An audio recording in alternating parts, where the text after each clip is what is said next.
اللهم صل على سيدنا ومولانا محمد وبارك وسلم صلاة وسلاما عليك يا رسول الله صلى الله تعالى عليك وسلم. السلام علیکم ورحمۃ اللہ وبرکاتہ. اے کیا بات ہے، اٹھو وہاں سے، ادھر آ کے بیٹھ.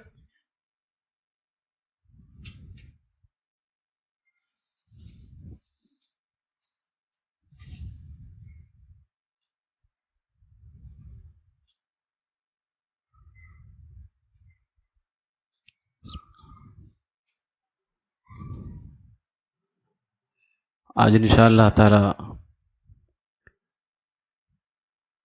موت، قبر اور جنت و دوزخ کے حوالے سے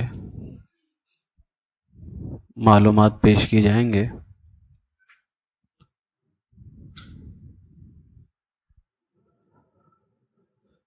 تمامی حضرات بہت ہی غور سے گفتگو سماعت کریں. سب سے پہلے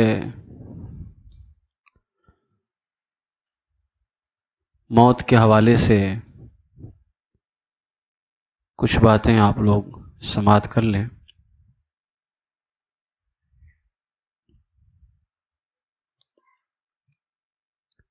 ایک سوال ہے کہ کسی شخص کی عمر کیا بڑھ سکتی ہے یا کم ہو سکتی ہے؟ کبھی بتائیے آپ لوگ. ہاں،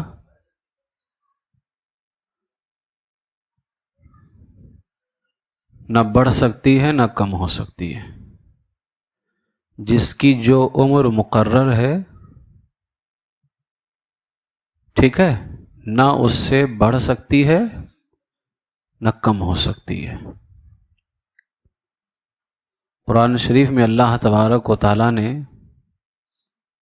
یہی ارشاد فرمایا، اینما تکونوا یدرککم الموت ولو کنتم فی بروج مشیدہ. تم جہاں کہیں بھی رہو تمہیں موت آ کے رہے گی، چاہے مضبوط قلعے میں آ چلے جاؤ. تو عمر نہ بڑھ سکتی ہے نہ کم ہو سکتی ہے. انہوں نے جو یہ کہا ہے کہ بڑھ سکتی ہے، کم نہیں ہو سکتی ہے، انہوں نے کیوں کہا ہے وہ میں جانتا ہوں. آپ اکثر سنتے ہوں گے کہ کچھ نیکیوں کی بنیاد پر اللہ تعالیٰ عمریں بڑھا دیتا ہے. شاید اسی لیے آپ نے کہا ہوگا. جس کے لیے جو عمر مقرر ہو چکی ہے اللہ کے علم میں، وہ جو اللہ تعالیٰ بڑھا رہا ہے وہ بھی اللہ کے علم میں پہلے سے مقرر ہو چکی ہے. بات سمجھ میں آ رہی ہے؟